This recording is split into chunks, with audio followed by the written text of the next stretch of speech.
Ang pagluluto ng crispy tumbong, kailangan mahinang apoy tapos non-stop na halo. Lagay pa tayo ng bawang.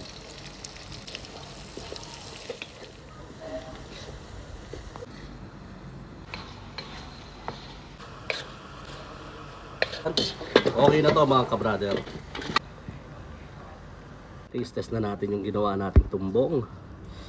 Suka. Lutong.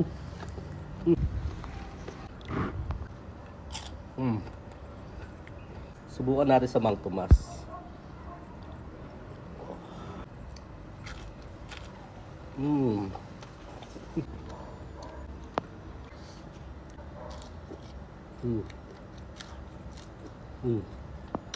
Sarap.